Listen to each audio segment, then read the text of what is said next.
Assembleia de Deus. Ministério Josué Brandão.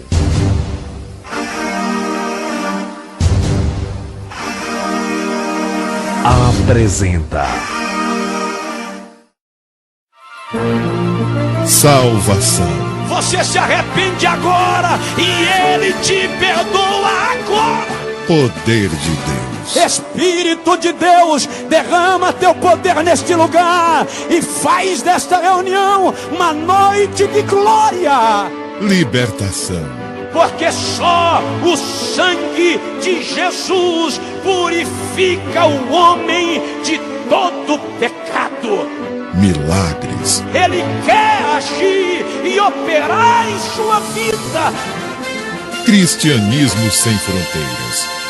Com o pastor Josué Brandão.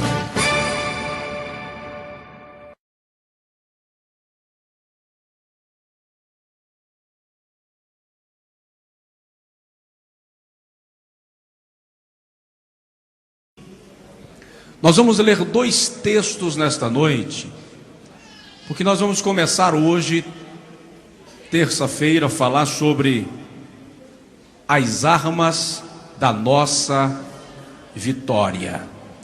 E nós vamos falar sobre oração, jejum e vigilância. Hoje nós vamos falar só acerca de oração. Por isso nós vamos ler dois textos. Primeiro, nós vamos ler 2 Coríntios, capítulo 10, versículos 4 e versículo 5, que diz assim: pois as armas da nossa milícia não são carnais, mas poderosas em Deus, para demolição de fortalezas, derribando raciocínios e todo baluarte que se ergue contra o conhecimento de Deus, e levando cativo todo pensamento à obediência de Cristo. Amém? Folheie a sua Bíblia, por favor, até a epístola de Tiago, capítulo de número 5. Os irmãos que estão diante do telão, se possível também manuseie sua Bíblia. Os irmãos que estão em casa nos acompanhando pelo culto online, sejam bem-vindos e leiam também conosco a palavra e reflitam nela nesta noite. Tiago, capítulo 5, versículo de número 16. Tiago está após a epístola do escritor aos Hebreus, vizinho à epístola primeira de Pedro. Capítulo 5, versículo 16 diz assim: confessai as vossas faltas uns aos outros, e orai uns pelos outros, para que sareis. A oração feita por um santo, amém? Amém. Amém não, irmão. Não é por um santo, é por um justo. A oração feita por um perfeito, amém? Cuidado, presta atenção. A oração feita por um justo pode muito em seus efeitos. Quantos podem dizer amém?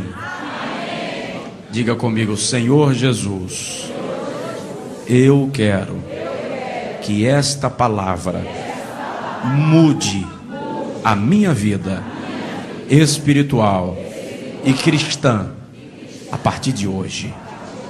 Amém. As armas da nossa vitória. O apóstolo Paulo, em nenhuma das suas cartas, leva-nos a entender que a vida cristã será ou seria uma vida sem embates. Toda a Bíblia prevê dificuldades, adversidades na vida cristã.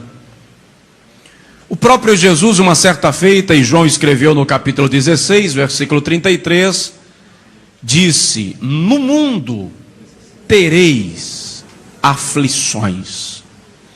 No outro texto, o apóstolo Paulo, escrevendo aos Efésios, lá no capítulo 6, ele diz que a nossa luta, versículo 10, não é contra a carne, nem contra o sangue, mas contra as hostes espirituais da maldade nas regiões celestiais.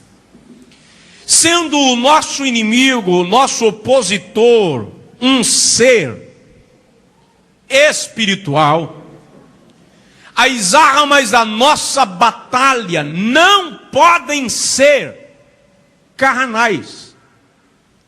Não podemos fazer da nossa força a resistência do braço, não contra as trevas. Se estamos em luta espiritual, a nossa arma é espiritual. O apóstolo Paulo, quando escreveu aos Efésios, no texto que eu citei, e ele fala da armadura de Deus, ele cita uma série, faz uma relação das armaduras espirituais. E ele cita o escudo da fé, a espada do Espírito, o capacete da salvação, a couraça da justiça, calçando os pés na preparação do evangelho da paz.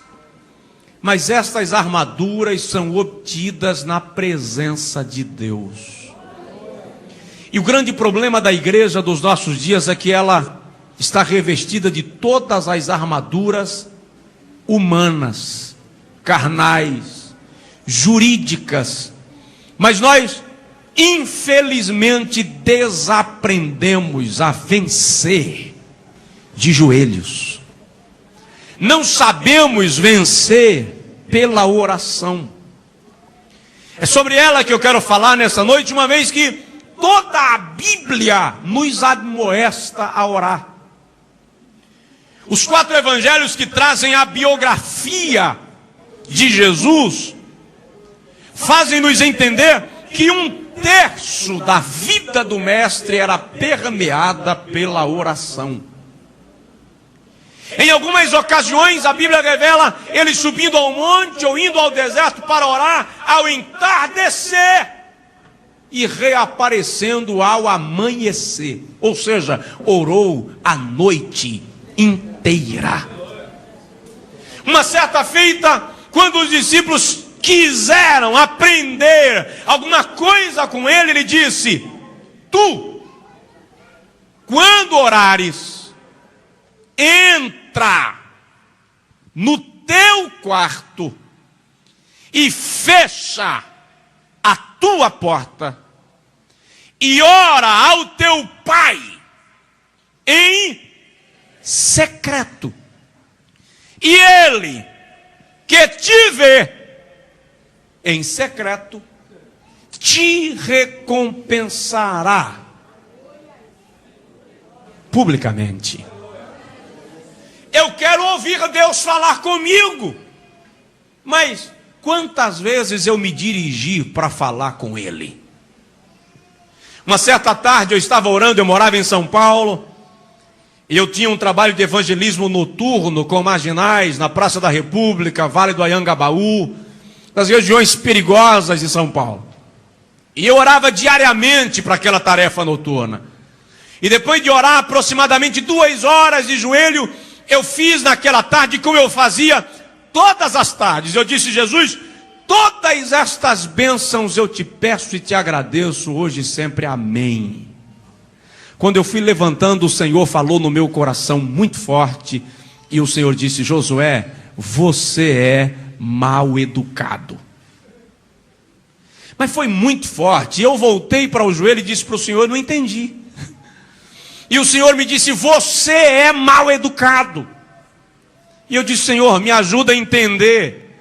E o Senhor me perguntou: o que você acha de ficar por 2 horas trancado num quarto com uma pessoa, numa tarde quente como esta, e a pessoa fala e não para ouvir você falar? E eu pensei comigo: dá vontade de mandar embora. E o Senhor me disse: você falou durante 2 horas e não me deixou falar nem 2 minutos, e eu quero falar com você. Daquele dia em diante, a minha oração, isso é uma questão particular, a minha oração é dividida em etapas, e ao final de cada etapa eu paro. Senhor, queres falar comigo alguma coisa? E fico em silêncio algum tempo, porque a Bíblia diz em Jó 33:14, que o Senhor fala uma vez, e ainda 2, se os homens não lhe atendem. Fala-lhes a 3ª vez, quando caem em profundo sono sobre a cama. Mas Deus fala. Lá em Êxodo 33:11, a Bíblia diz assim: e falava o Senhor a Moisés face a face, como qualquer fala com o seu amigo. Números capítulo 7, versículo 89, a Bíblia diz que todas as vezes que Moisés entrava na presença do Senhor, o Senhor lhe falava da arca do testemunho. Dá uma olhada na pessoa do teu lado e diz para ele: Deus quer falar com você.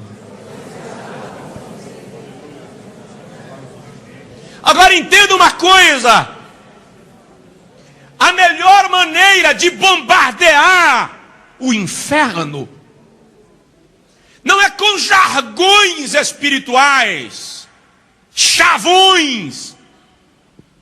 A gente acha que ataca o diabo quando gritamos: está amarrado. Não dá para amarrar de corda. Achamos que afugentamos o diabo quando colocamos a Bíblia aberta no Salmo 91 o tempo inteiro na cabeceira da cama. Ajoelhe. E quando você ajoelhar, o inferno vai ser incomodado. A Bíblia diz no primeiro livro dos Reis, capítulo 18, versículos 32, a partir do versículo 32, quando Elias estava no Monte Carmelo, no desafio contra os profetas de Baal, foi a sua oração quem destronou a ação da idolatria em Israel. Daniel capítulo de número 10, a Bíblia diz que Daniel entrou numa campanha de jejum e oração de 21 dias. E é interessante que quando o anjo responde, traz a resposta da oração a Daniel, ele diz assim: no princípio das tuas orações, eu fui enviado para te trazer resposta. Mas o príncipe do rei da Pérsia me interpelou, atravessou no caminho, e o Senhor enviou Miguel. Eu gosto desse texto, um dos principais. Eu gosto porque tem gente que acha que Miguel é uma divindade. Eu gosto desse texto porque tem gente que acha que Miguel é o único anjo de força no reino de Deus. Tem gente até que diz assim: Miguel vai do teu lado para te proteger. Mas não vai mesmo. E o detalhe: o Senhor enviou Miguel, um dos principais. Ele não é o único. Um dos principais. E ele ficou a pelejar com o príncipe do rei da Pérsia. E eu vim te trazer resposta. E vão voltar, porque está subindo o príncipe do rei da Grécia, e eu pelejarei contra ele por causa do teu povo. Quando você entra em oração, você provoca uma reação no reino espiritual. Talvez seja por isso que nós estamos nos acomodando tanto sem orar, porque menos oração, mais acomodação. Só que quanto maior a acomodação, menos vitórias alcançadas. Deixamos para orar quando a coisa aperta. Aí quando aperta, vamos orar e entramos em desespero e fazemos besteira. Dá uma cotoveladinha no vizinho de leve, porque agora a palavra é forte, e diz para ele: vai orar, irmão. Sabe do que eu lembro agora? Nós estamos em pleno mês de janeiro, tem muita gente de férias. Eu lembro do rapaz que estava indo passear nas férias, e a mãe falou: ó, não esquece de orar, tá? Mas que é isso? Eu estou de férias. Tem gente tirando férias da presença de Deus. Nossa vida precisa voltar ao princípio da oração.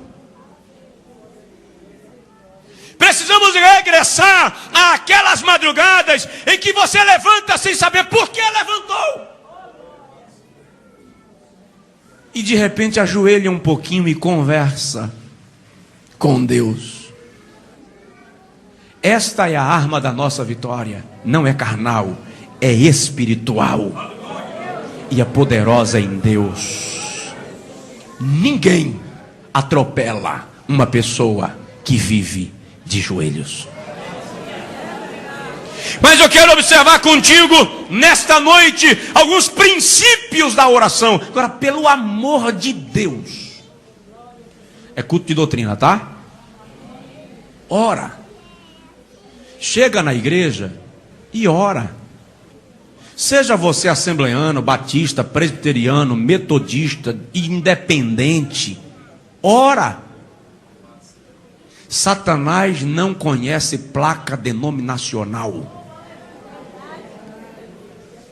Não respeita FGTS espiritual. Tem gente que pensa que existe Fundo de Garantia por Tempo de Serviço Espiritual. Eu tenho 40 anos de crente. Satanás tem que me respeitar. Não respeita, não. O que impõe autoridade é a graça obtida pela oração. Primeiro, ore ao Pai em nome de Jesus. Vamos lá. Tem muita gente pedindo coisas aos anjos. Tem muita gente dizendo que o anjo vai batizar, o anjo vai curar. Anjos são espíritos ministradores a serviço de Deus pela igreja. Jesus diz em João 15:16 assim: não vos escolhestes vós a mim, mas eu vos escolhi a vós, e vos nomeei, para que vades e deis fruto, e o vosso fruto permaneça, a fim de que tudo quanto pedirdes ao Pai em meu nome, Ele vô-lo conceda. A oração é feita ao Pai em nome do Filho. Aí me dê licença, com todo respeito às suas convicções religiosas, mas eu preciso dizer que há um adesivo de carro por aí que é uma completa contradição em relação à Bíblia. Diz assim: peça à mãe que o filho atende. Não é bíblico. O que a Bíblia diz é: peça ao Pai em nome do Filho para obter resposta.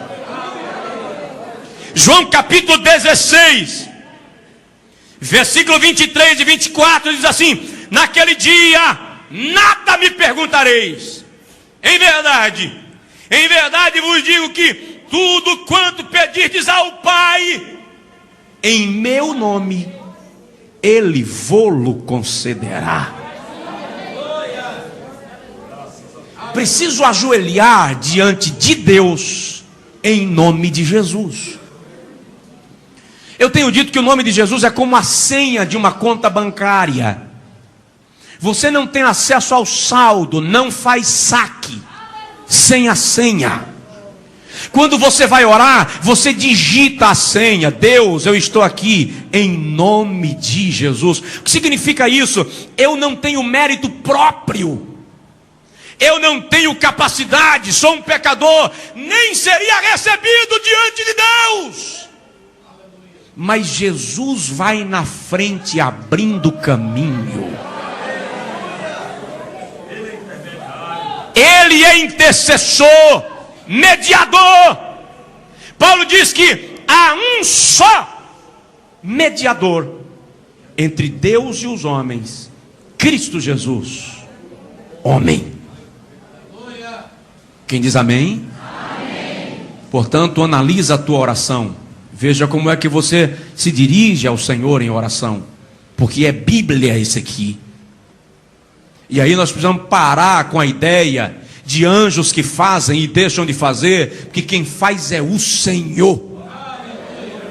Precisamos parar com a ideia de homens que fazem, porque quem faz é o Senhor através dos homens. Somos apenas instrumentos de Deus, e Ele usa a qualquer um.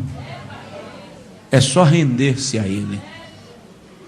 Segundo lugar, primeiro, ore ao Pai em nome de Jesus. Segundo, dependa do Espírito Santo na sua oração. Primeiro, é bom lembrar que é o Espírito Santo quem nos impulsiona em direção à presença de Deus. Paulo, escrevendo aos Romanos, no capítulo 8, versículo 26 e 27, disse: nós não sabemos o que havemos de pedir como convém, mas o Espírito Santo intercede por nós com gemidos inexprimíveis. E é interessante que Paulo acrescenta: e é Ele quem sonda os corações, e é Ele quem, segundo a vontade de Deus, intercede pelos santos. Sabe qual é a função do Espírito na oração? Traduzir a tua oração. As nossas orações, as nossas palavras, veja que o Senhor diz assim: os vossos pensamentos são menores do que os meus pensamentos, porque assim como os céus estão mais altos do que a terra, assim os meus pensamentos estão acima dos vossos pensamentos. A nossa linguagem não atinge a linguagem de Deus, não alcança a sua soberania. O que o Espírito Santo faz? Ele pega a minha oração. Veja que o texto diz: segundo a vontade de Deus. Ele pega a minha oração e leva ao nível da divindade. Ele traduz, coloca na linguagem do Pai. É a função de um intérprete. É Ele quem intercede por nós. É interessante que às vezes você está orando e começa a falar em línguas espirituais na oração, e quantas vezes você não entende o porquê? É que o Espírito Santo vai conduzindo a tua oração num nível espiritual tão profundo, que Ele toma as tuas palavras e passa a orar em você, com você, através de você. Paulo fala disso aos Coríntios na primeira carta, capítulo 14, versículo 14 e 15, quando ele diz que quando nós oramos em línguas, o nosso espírito, pelo Espírito Santo, ora bem. Ou seja, faz a oração perfeita. 1 Coríntios capítulo 14, versículo 2, Paulo diz assim: quem fala em línguas não fala coisas de homens, mas coisas de Deus. À luz do original grego, a expressão é: quem fala em línguas não fala coisas humanas, mas segredos divinos. É cochichar. É falar em segredo com Deus na oração. E nós não podemos abrir mão disso, porque quando isso acontece, é interessante que o apóstolo Judas, detalhe, Judas, escritor da epístola, não tem nada a ver com Iscariotes, tá? Ele diz no versículo 20 da sua epístola: orando no Espírito. Orar no Espírito ali é o que Paulo chama em 1 Coríntios 14 de orar pelo Espírito, ou orar em línguas espirituais. A igreja pentecostal está perdendo essa identidade. Estamos nos tornando ecléticos, nos adaptando, estamos nos tornando conformes. Mas o Espírito de Deus quer ajudar você na oração e fazer você sentir a poderosa presença do Senhor enquanto ora. Oh, aleluia! Glória a Deus! Ore ao Pai em nome de Jesus. Dependa do Espírito enquanto ora. Diga comigo: Santo Espírito, eu preciso da tua companhia na minha oração. Aleluia. Terceiro lugar, princípios da oração, as armas da nossa vitória. Tem gente aqui que está tentando vencer no grito, tentando vencer na raça, tentando vencer na sabedoria humana. Tem gente querendo aplicar os princípios da arte da guerra na sua vida espiritual. Pode funcionar na sua vida profissional, como executivo. Na vida cristã, as armas da nossa milícia não são carnais. Terceiro, resolva o que você vai pedir. O que você quer da parte de Deus. Tiago diz assim: quem quer sabedoria, capítulo 1, versículo 5, peça a Deus. Peça, porém, com fé, sem duvidar. Sem duvidar ali não é falta de fé, porque ele já falou, peça com fé. Sem duvidar é sem oscilar. É a pessoa que fica entre dois pensamentos, não sabe o que quer da vida. É tipo menino embirrento, pede, e quando ganha, não quero mais. Jesus diz em Mateus capítulo 7, versículo 7 assim: pedi e dar-se-vos-á, buscai e achareis,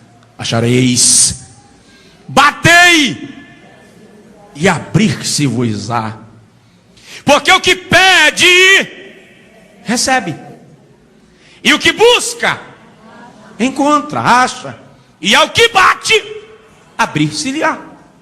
É interessante, você já parou para analisar que Jesus faz algumas perguntas meio, licença Jesus, sem lógica na Bíblia? Tem um desesperado de um cego na beira da estrada gritando: filho de Davi, tem misericórdia de mim. Jesus vai e pergunta para ele: o que queres que eu te faça? Pelo amor de Deus, o que um cego quer? Não, Senhor, eu quero ver. Precisava Jesus fazer a pergunta? Precisava. Ele poderia pedir uma esmola e Jesus daria. Quer um denário? Judas, dá o denário para ele. Daria. Você precisa saber o que você quer. Sua oração não pode ser mais uma. Hoje eu ouvi um louvor que me chamou muito a atenção, dizendo assim: você não pode ser mais um na multidão. Não seja multidão. A mulher do fluxo de sangue embrenhou no meio da multidão, e tocou em Jesus. E é interessante que quando ela toca, Jesus para, e ele diz: alguém me tocou. Mas que pergunta sem sentido, que indagação, que colocação sem lógica. Pedro questionou: mestre, a multidão te aperta, todo mundo te toca, Marcos 5, e o senhor disse que alguém te tocou? Jesus disse: alguém me tocou diferente. Alguém me tocou com propósito. Alguém me tocou porque sabia o que queria ao me tocar. Não basta vir à igreja e encher o salão. Você precisa ter propósito. O que você quer de Deus? Jesus chega à beira do tanque Betesda, em João 5, e pergunta ao paralítico.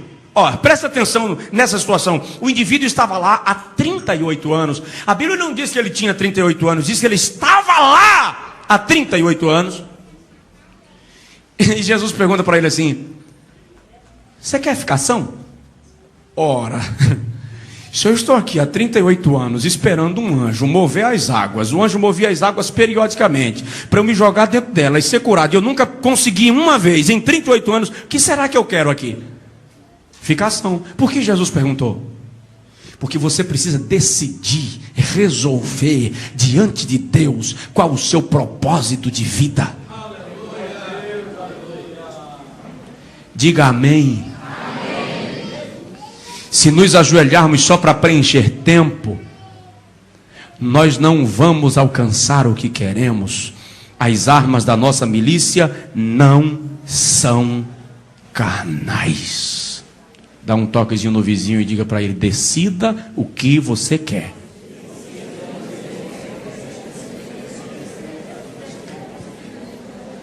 Em quarto lugar,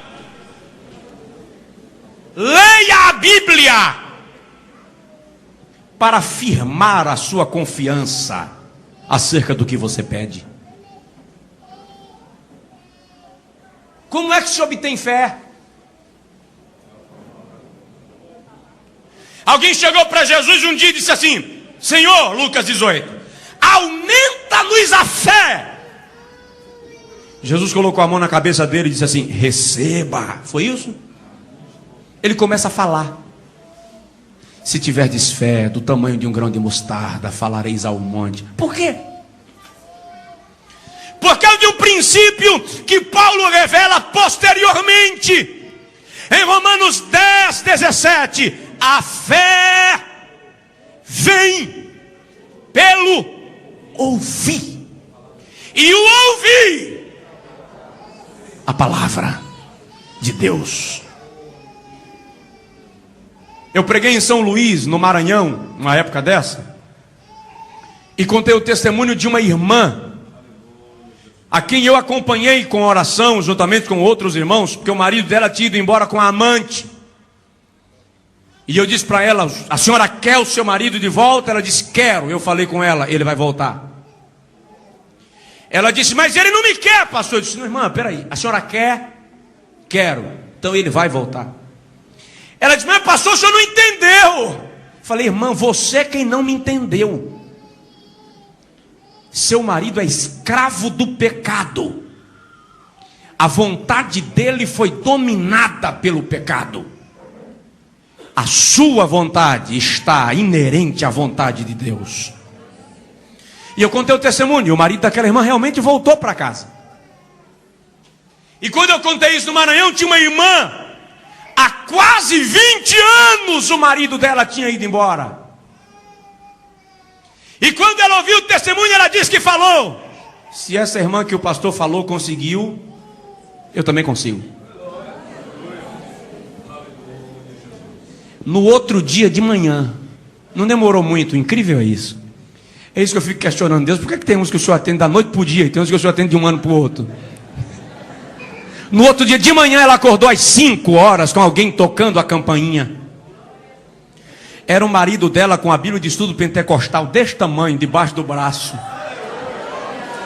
Se aceitei a Jesus como Salvador, larguei a amante, estou voltando para casa para consertar minha vida.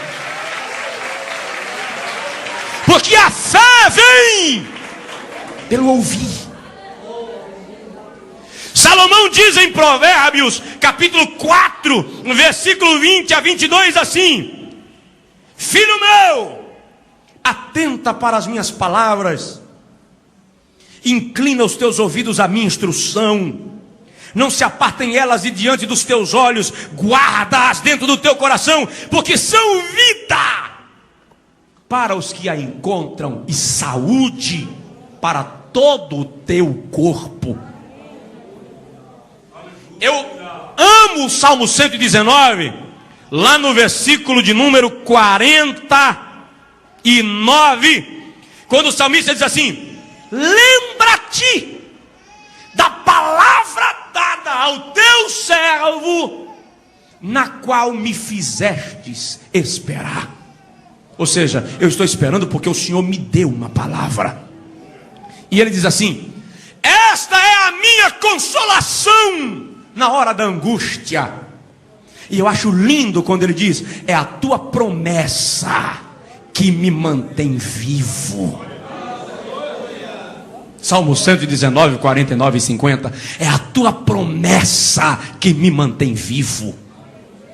Se apegue à palavra, creia no que está escrito nela, porque a palavra do Senhor não volta vazia.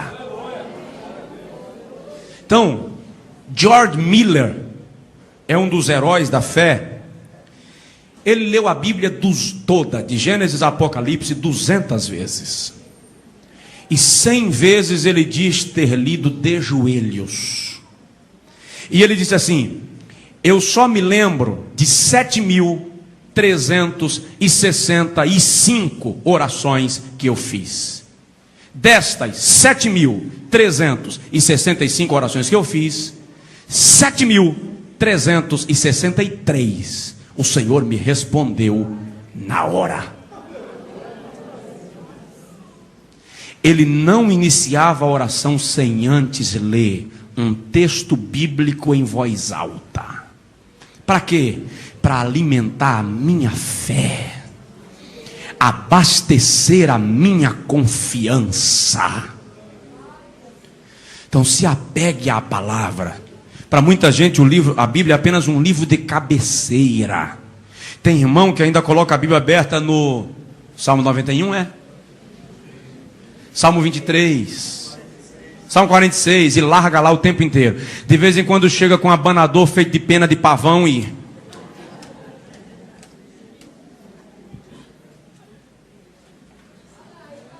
fala, Deus. Fala não, irmão. Não é assim. Não é poção mágica. Ela tem que se tornar real para mim. Tem que se tornar real na minha vida. Amém?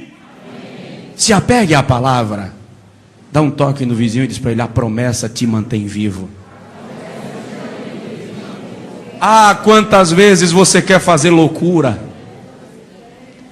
Quantas vezes você quer fazer besteira no desespero. E quando você vai desenfreado, você lembra de uma promessa.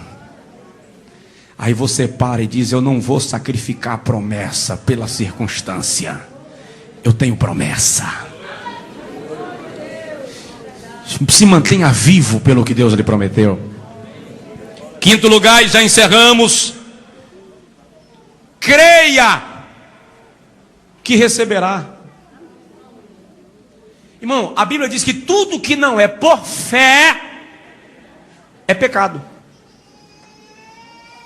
Hebreus capítulo 11, versículo 6 diz que sem fé é impossível agradar a Deus. Jesus diz em Marcos 11, 23 que nós devemos orar crendo que receberemos. E se orarmos crendo, o Senhor entrará em ação pela nossa fé. Agora eu acho que vocês já perceberam que eu sou contra toda tentativa de perfeição humana. Aquela ideia de criar uma moldura e fazer de conta que somos anjos sem asas. A religião nos ensinou isso. As pessoas têm que ver você perfeito. Você não falha. E eu já vi gente pregando de uma fé perfeita. Diz e acontece. Eu ainda não a alcancei. Eu me identifico muito com um pai de família que tem na Bíblia, que ele chega para Jesus, pastor Menezes, e diz assim: Senhor, cura o meu filho. E Jesus disse assim: eu curo, se você crê. E ele disse: eu creio. Mas ele dá uma pausa e diz: me ajuda na minha incredulidade. Por que isso? Porque eu e você cremos, mas de vez em quando dá uma oscilada. O desespero bate. Você crê, mas Deus não respondeu e o aperto chegou. Aí você entra em crise. E é por isso que tem gente aí se sentindo no direito de estar decepcionado com Deus, porque Deus não me atendeu. Primeiro é bom lembrar que Ele não tem obrigação nenhuma de atender. Agora Ele vai atender, se você souber esperar que Ele o faça da sua maneira. Porque fé não é um princípio perfeito quando chega em nós, porque nós não somos perfeitos. Mas fé é um princípio ativo. É a fé que não se rende. A fé não é inerte. Ela me leva a agir, mas me ensina a esperar. Dá uma olhada no olho do vizinho e diz para ele: espera.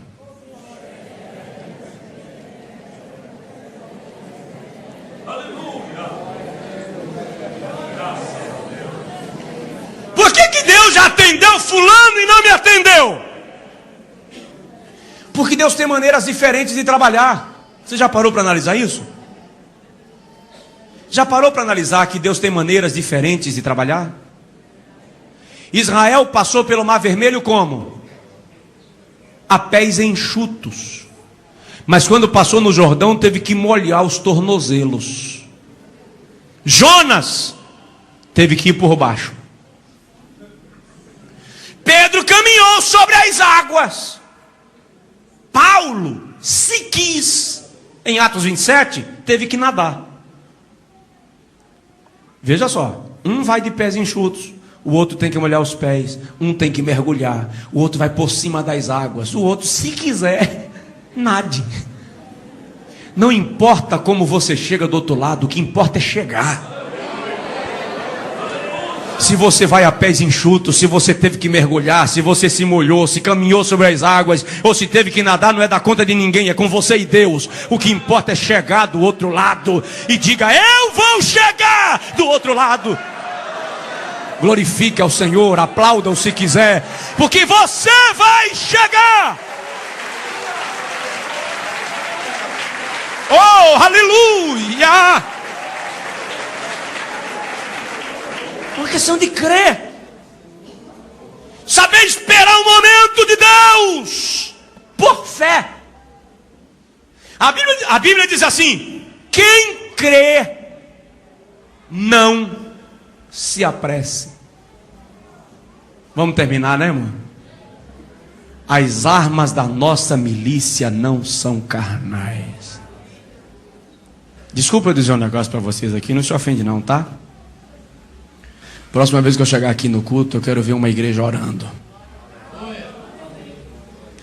Sentado, de pé, de joelho, deitado. Isso é uma questão sua. Mas por favor, ora. Ora. Você não sabe quantas barreiras caem quando você ajoelha. O remanjo da ganai devasurihanjuna. Quando você levanta a madrugada e desce diante de Deus com um sono violento, mas você consegue pelo menos dizer assim: Jesus, eu estou aqui. Jesus olha de lá e diz: meu filho, minha filha, eu também estou aqui.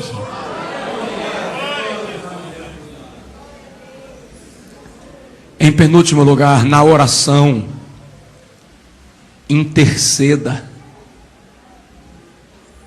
Ore pelos outros.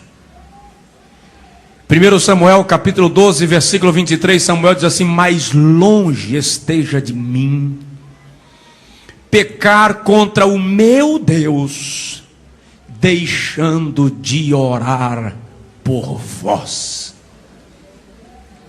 Paulo diz a Timóteo na segunda epístola, capítulo 2, que nós devemos levantar mãos santas em todo lugar, com orações, súplicas e intercessões por todos os homens.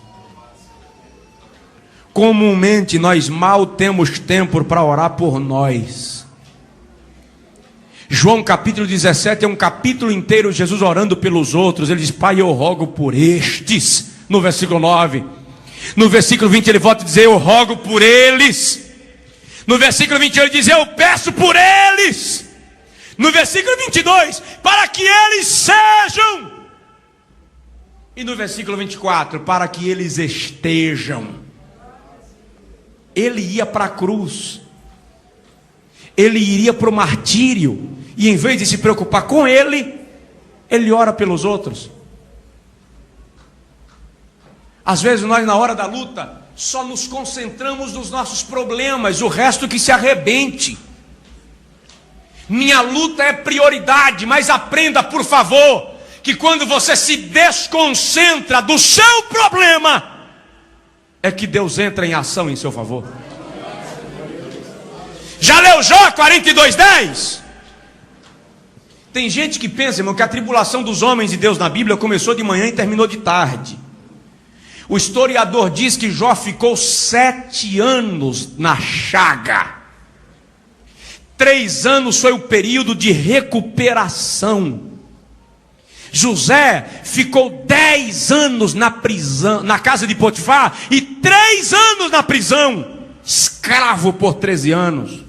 E nós pensamos que eles começaram a lutar de manhã e venceram à tarde. Jó ficou 41 capítulos questionando, tentando entender, discutindo conceitos, filosofias, teologias, argumentos. Mas a Bíblia diz que Deus mudou o cativeiro de Jó quando ele orava pelos seus amigos. Orava pelos seus amigos.